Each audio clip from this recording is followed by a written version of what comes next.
Hello everyone. So I have an interesting story for you guys today. It's actually about my wedding.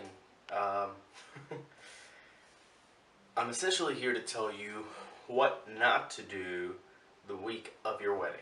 2 weeks ago, when I got back from Vegas, the very day I got back from Vegas, I had a really bad blowout. And the next day I got rear-ended. But that's not what I'm getting at. As you can tell from the title of the video, I made a mistake much greater than that. Celebrity Hair Salon and Spa contacted me through a friend to shoot a drone video for them that they're doing to enter a contest in which they show off their facility. Well, some of you guys may know this, but you don't fly drones indoor because there is no GPS connection and it makes it really hard to stabilize them. And that's actually how drones work. They use GPS to kind of hover in place. So if you've ever flown a drone that is not using GPS, then you know how difficult it is to fly one indoors. But at any rate, after I met with the potential clients, I came home to test out a couple of maneuvers because after looking at the facilities, I decided that there was going to be some tricky shots to do.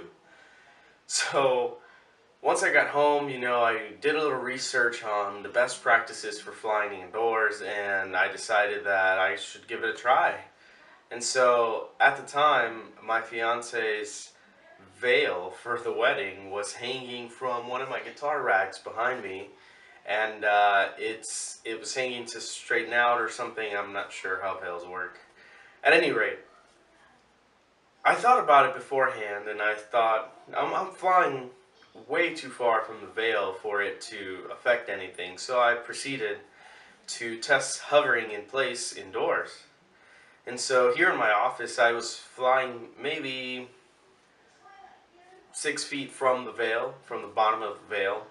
Well, as you might guess, a simple movement destabilized the air beneath the drone just enough to lift the veil and catch it on the first rotor. And once it caught onto the first rotor, it was game over. It all happened in an instant, but I remember just seeing the first rotor cut through the part of the veil, and then the drone just wrapping itself in the rest of the veil and hitting the wall. Nothing happened to the drone, thankfully, but I might as well have died at that instant. I have never been more terrified in my life. That veil wasn't very expensive, but the problem is it was custom made and ordered online from a person that makes veils. So I knew there was absolutely no way that I could replace it and just sort of get away with it. So yeah, at that moment I was panicking. All I could do was stare in horror at the floor where the drone lied, wrapped in the torn veil. So as I took apart the veil, I thought maybe I could fix it or something, but there was no fixing it. Once I unwrapped it from all of the rotors, it was pretty terrifying. So after that, my next reaction was, well, I have to replace it somehow. And how am I going to tell my fiance? So I wasn't honestly prepared for that type of expenditure close to the wedding. So what I did is I grabbed one of my rifles and I took it to a gun shop and I sold it. And I told the guys there, what had happened, because they were asking me why I looked kind of startled. And so, of course, they had a great laugh and they thought it was a great story. And I, at the moment, did not think that.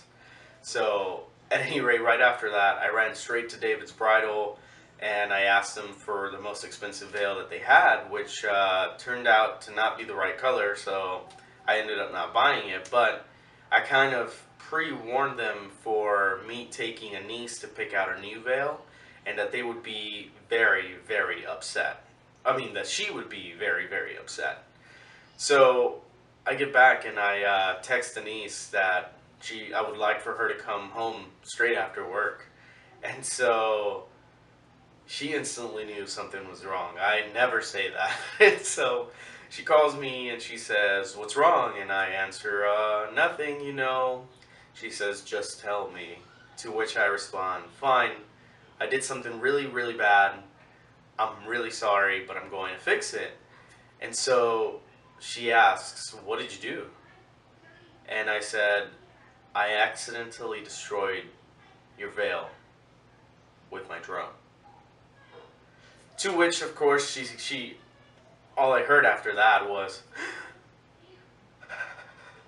and she started crying, of course. I mean, natural reaction, that's what I expected. Actually, I expected much worse. And so she says, I'll be home later, hangs up the phone. She doesn't come home for another 2 hours probably, but she said, if I had come home any sooner, I might have just murdered you. To which that's actually the reaction I expected. So at any rate, I tell her, that I'm going to fix it, that I'm willing to buy whatever veil she wants to replace the original veil. So we go and look to a couple of stores here in town, and of course nobody has exactly what she wants. We even contacted the lady that originally made the veil that she had, but she ended up not getting back to us until after we had already purchased the replacement. So, at any rate, eventually we do make it to David's Bridal, and the girls there had a great time just looking at the panic in my face, and they must have just recognized the horror. They probably had a great time with it, and I'll be sure to send them a thank you card or a thank you something, token of appreciation for maintaining my well-being after that situation. So at any rate, behind me is the new veil, and everything turned out okay, but God, that was the most terrifying moment of my life.